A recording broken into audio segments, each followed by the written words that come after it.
I am here with the phenomenal entrepreneur, therapist, author, trainer, and clinical supervisor, Mr. Chris A. Matthews. Whoop, whoop. Mr. Matthews, can you tell people, our viewers, the reason that we're speaking tonight and just a little bit about your humble beginnings? Yeah, so thank you so much for having me. Just to kind of start from the beginning, as introduced, I'm a licensed marriage and family therapist based out of Charlotte, North Carolina.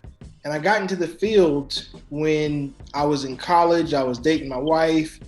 We actually got pregnant unexpectedly as undergraduate students by way of a long distance relationship. So it was a lot of heartache, if you can imagine, trying to finish school, managing an early relationship, a new relationship, a baby on the way. And I coined that phrase in my life, a transition from boyhood to manhood. Mm-hmm. One of the first things I did is I went to my university's counseling center and I walked in and no one in there looked like me. Oh, wow. So I do what most people do. I went to my pastor and I got an amazing prayer and worship, but no tools, no skills, just more prayer, which is amazing, by the way. Right. But at the same time, I was seeking more. I was seeking that instructional manual on how to be a father, how to be a relationship partner that commits to essentially the woman who's about to be giving birth to your child. And after doing research and years of just working it out, eventually proposal, marriage with my wife, I look up in 2016 and I said, you know what, we made it. We have a successful marriage, family. At that time, our son was doing well, and we actually had another baby coming. And, I was graduating with my license in marriage and family therapy after completing the degree program. And I opened up a private practice in 2016 that focuses working on with couples. And that's where I am now. Congratulations, first of all, for even culturally crossing the line and just doing what you needed to do. And one thing that I noticed culturally, you don't even just appeal to the Black demographics. So can we talk about that? Yeah, so when you look at relationships, they come in all shapes, sizes, right? Mm-hmm. I think about, just first and foremost, my vision and mission was to serve humanity. Mm-hmm. And when you think about the different diversity groups, you have Black culture, but within your own identity, there's a subculture. Facts. And I think about how I look at relationships across the board, whether they're same sex, whether they're parent-child, it doesn't matter the type of relationship, the same tools and skills are going to be needed. And that's really what I write about in the book I just authored. There are 4 different feelings that need to go across every relationship. Mm-hmm. And those feelings are going to be the ability for both partners to be safe, to feel heard, understood, and cared for. Right. And I've had the privilege of counseling, being invited into a lot of different relationships. Everything from heterosexual couples to gay, lesbian couples, even working with families where there's a teenager who comes out as identifying as a gay or lesbian individual, and working with Christian-based parents to conceptualize and understand that their love doesn't need to alter or change for their child based on their sexuality. That's right. So when you talk about culture, it's so many different layers. And I'm still a student, and I hope to be a lifelong student. And I tell people who may catch an interview or read any literature, if I don't get it right, point me in the right direction. I'm still learning, I'm still growing. Although I'm an expert in my field, I don't believe expert means you stop growing and learning. That's right. Okay. So you touched on several things that I do want to cover. And the first is, do you think children, number one, thrive better in a joint household? I think children thrive the best in a collaborative household, whether that be joint parent or co-parenting. Mm-hmm. I had the luxury of finishing a book. It was, the title of the book is called "If You're in My Office, It's Already Too Late." It was written by a prominent divorce attorney out of New York. And he's a divorcee who co-parents. And one of the things he talks about is that if you have 2 parents that are equally invested in providing quality time, quality is better than quantity. Right. And in my graduate level research, I wrote a paper about the involvement of the non-residential African-American father. And what the research shows is that, once again, quality over quantity.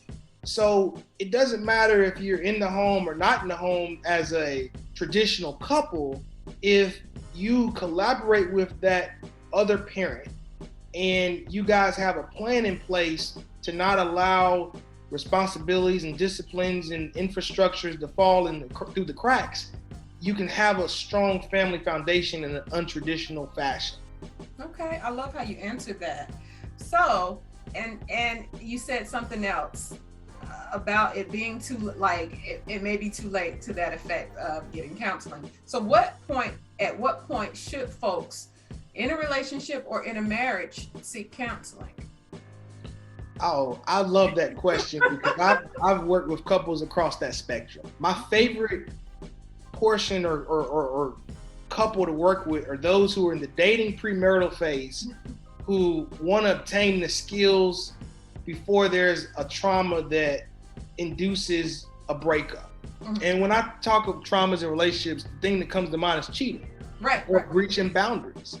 So the best time to go into counseling is when you are in that transitional phase from courtship to solidifying that partner as someone that you're committed to. Wow. And that could be, it is early, but that's the best phase to not waste your time. Right. So that's right. That's the best phase. And really, I hope the listeners will hear this interview and we can kind of get rid of that stigma or debunk the myths that you have to be married or there has to be a problem before counseling. That's right. And I'm glad you said that, because in one of your courses, you have a course called The Ultimate Dating Guide Before You Fall in Love. What is that? Like, how do you get to that point? Okay. The Ultimate Dating Guide is designed, once again, I believe in the mantra, it's better to prepare and prevent than repair and repent. Okay. So if you're going to be equipped with the skills to grow a relationship, the course helps you understand the pillars, the things that hold it up. So I took from my experience the issues that I see that are the unforgivables. A lot of people call them the non-negotiables. Non-negotiables. So that course helps you evaluate and assess for yourself and that person you're dating if you guys are going to be able to get past the non-negotiable stage. And that looks like substance use and abuse, the prevention of domestic violence, and domestic violence is not just physical violence, right. Emotional, mental violence as well. I know there's a lot of talk about narcissistic personality behavior. Right. So being able to spot all those type of abuses. Third, looking at the management of money. And fourth, boundaries. Are you and that person aligning yourself with the definitions of what you feel classifies as cheating or disrespect? And that's really what the course is about. Making sure you're not wasting your time, you're processing the non-negotiables, and you have the structured questions, videos, and interventions written and authored by a licensed clinical marriage and family therapist to do that work. Okay. Now, I'm glad you said that. And I know you say, dog, she keeps saying, I'm glad you said that, but I am. It leads me into my next question. So one couple, I was watching your testimonials, and you had one couple that stated in the testimonial that you understand the geography of where they are. What does that mean? So having been a married relationship partner for going on 17 years, 13 years married, it'll be actually 14 years this upcoming August. The geography looks like the phrase, I'm sure you've heard it, you're either in something, about to go through something, or getting out of something. Oh, right. Usually relationships are similar to that. So the interviewee was describing how he was able to come in, seek out counseling in the middle of a storm. I was able to be non-judgmental, help him and his partner get through that storm. Once the storm subsided, they had to rebuild what was lost from the storm, and then transition into a state of happiness where they could accept peace. We sometimes are so far removed from peace, we don't know how to accept it again. Wow. So the geography of the relationship was that transformation.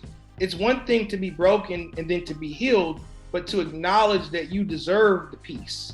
And that can be anxiety provoking as well, because people get comfortable being uncomfortable. That's right. It's true. Anxiety, you've lived with that anxiety for so many years, it's accustomed. So counseling, what does that, you have one partner who's ready, you have one that's not. How do you appeal to that partner who's not ready? Great question. That's done in the first session. And when you meet with a well-trained clinician, that first session, session 1 through 3 is what we call the initial phase. My process is to meet briefly individually with each individual. Mm-hmm. If one partner's vested and the other one is ambivalent, and this is why I say they're ambivalent.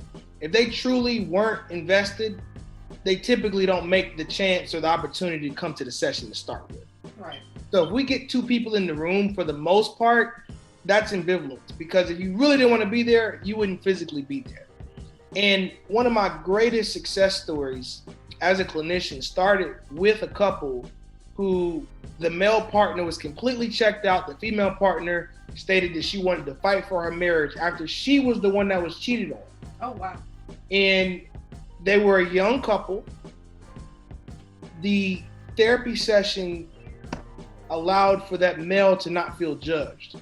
It wasn't that he didn't want to save his marriage.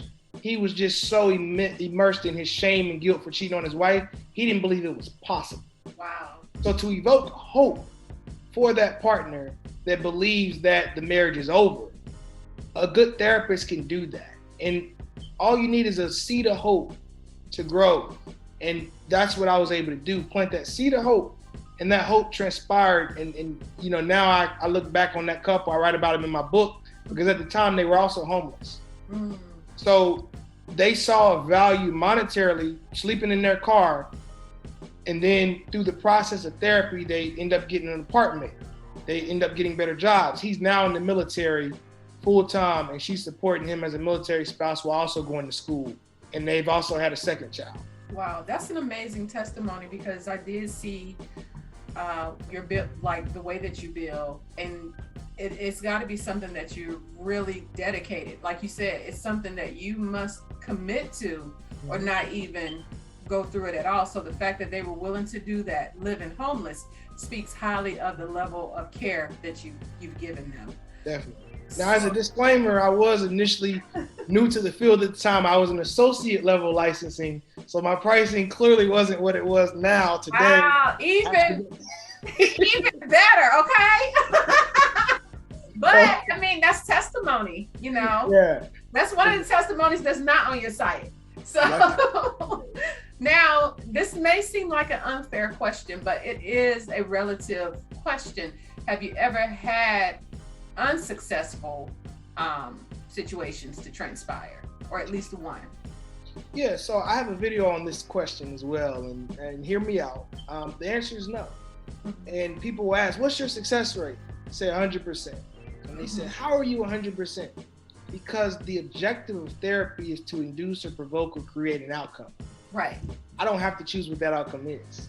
If the outcome is for you guys to stay together, great. If the outcome is for you guys to cordially separate, that's your outcome. If the outcome is to co-parent, that's your outcome. What my job is as a clinician is to help you get through an impasse where there can be some outcome. Right.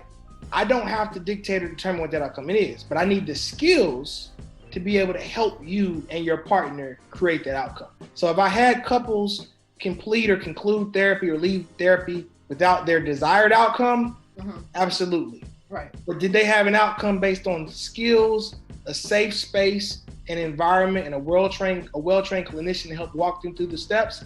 100% of the time they have that with me. Okay, I can dig it. So my next question, and then I'm going to ask you about the books. We're going to get into it about the books for sure. But did you see a rise in couples coming to you, whether that was in relationship or marriage during the pandemic? So I've seen a rise of couples and clients seeking out therapy since I've started in the field. I don't believe the pandemic increased that amount, and this is why I say that. People were coming prior to the pandemic. I believe that the influence of pop culture and the influence of just debunking the myths and stigmas and stereotypes around therapy was already escalating that trend. The pandemic was a pressure cooker. In other words, those that had a great relationship prior to the pandemic were able to get stronger and build that relationship. Those that didn't have a great relationship before the pandemic, their weaknesses were exposed because they didn't have anywhere to hide anymore. The corporate executive that was having sex with the secretary or the people on the business trip, he no longer could do that. He had to face his wife. They're at home, okay? He was at home, right? So those are real situations that were occurring. So when you put something that's already toxic in a pressure cooker, you're gonna have fireworks. That's right. That is right. You're gonna have an explosion, not just fireworks, okay? Right. So the books, tell us about the books. So my primary book is Finding Your Relationship Fix, The 4 Reasons Couples Seek Counseling. And that book is near and dear to my heart because it provides readers with an opportunity to get exposed to what couples counseling is supposed to look like before you attend. A lot of my clients, I'm their first experience when it comes to any type of mental health counseling. So I wrote that book because I believe that it's important to do your research. It's important to investigate the therapist that you hire. You're inviting this person into the intimate details of your life with you and your partner or yourself. And that individual needs to be trained. They need to be proven when it comes to the skills to be able to work with you. And the book helps the readers identify what that looks like from a skill perspective. And it goes through the common issues that couples tend to seek out therapy for. But more importantly, it breaks it down into 4 core areas, those feelings I mentioned earlier. Right. Every issue can fall within one of those feelings. So my next question, I bet you're like, that was a long pause. But with the books, do you see a lot of success with the books? Like, so the workbooks, I actually have created 4 workbooks that are in alignment with the primary book. And the workbooks are part of what I do in a live marriage and dating retreat.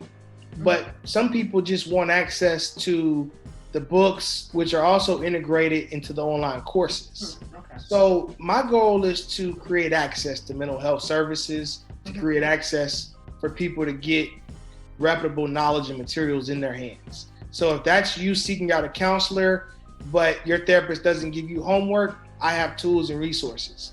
If you've already concluded counseling and you want some home study guide or material, I have resources. If you're thinking about counseling, but you or your partner are not vulnerable enough to seek out a therapist, the resources are there. My goal is to make sure I'm a vessel to provide whatever I can to serve humanity when it comes to building healthy relationships.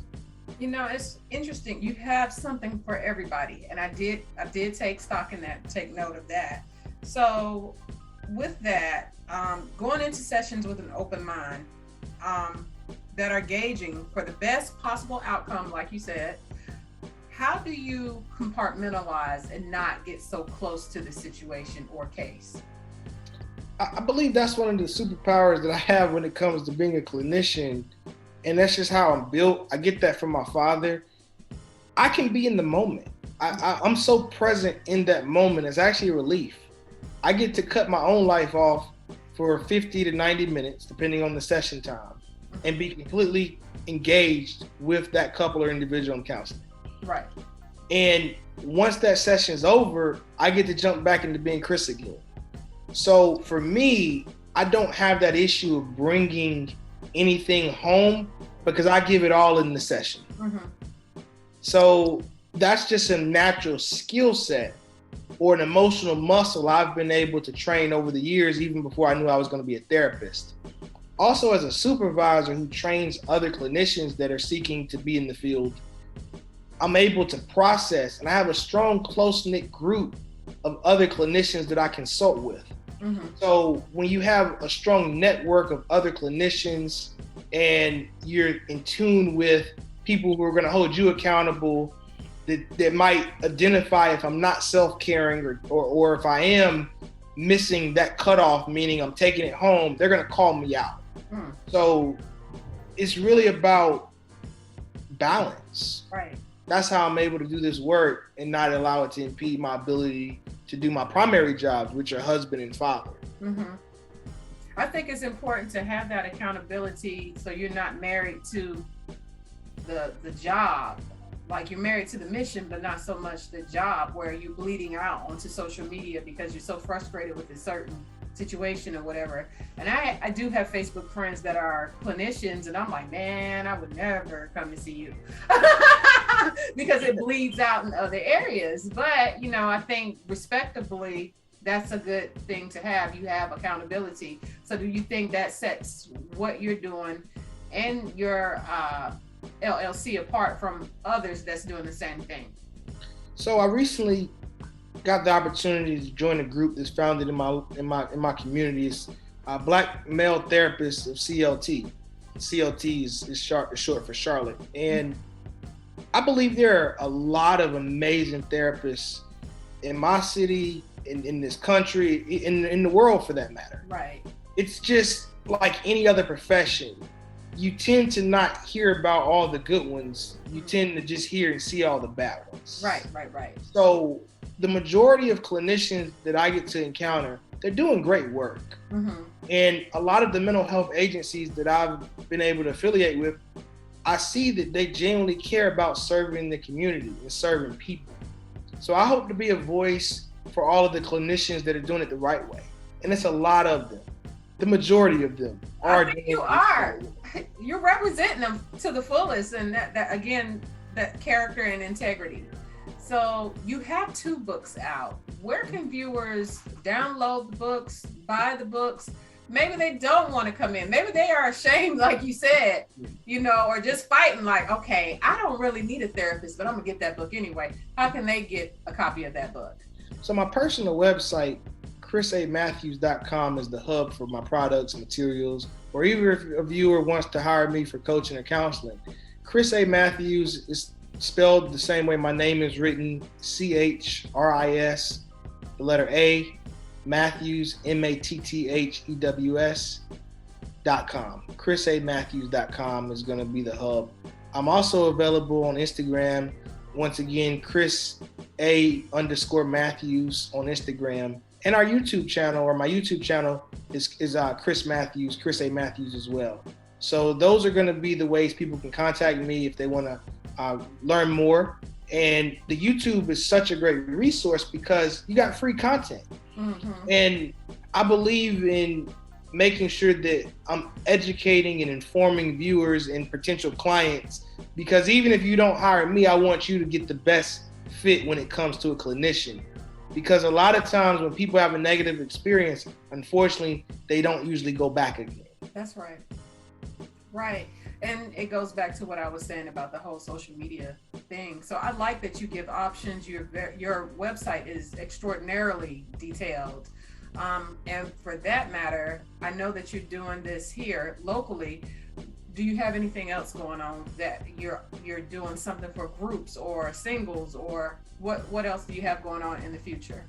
Yeah, so we're doing a couple things. I've just started launching retreats this year, and I began to open up a premarital workshop for couples. A lot of states don't have access to premarital services. It's actually 10 states where the legislation is in place to give benefits for premarital education courses. And I do one online, and you can access that material through my website as well. And if you are in the region or the local area, I do in-person workshops. The goal is to venture out and begin to do national and international workshops. My vision, if someone asked me today, I'm just gonna give you a question to ask me, but if the question was, what is your vision, what's your dream? My ultimate goal or dream is to align what I do with travel. Mm-hmm. So there could be a cruise dedicated for couple enrichment. And on that cruise, you can party, you can enjoy your mate, you can have a great time, no kids allowed, and you can learn and grow that relationship with therapists that'll be present, including myself, spearheading events and retreats. Doing a second cruise or destination for families, where you can do counseling and intervention with your family. So my goal is to connect clinicians, connect clients, and provide an experience. Because at the end of the day, the experience of therapy is what evokes the change. That's right. Not what's said. People remember what they feel, not what they hear. Right. I mean, they want to have faith that these things are obtainable and it's possible. And I think what you're doing, what your group is doing, is possible. So again, social media handles. Chris A. Matthews. For Instagram, Chris A_Matthews. Website, chrisamatthews.com. YouTube, Chris A. Matthews. Thank you so much. Thank you.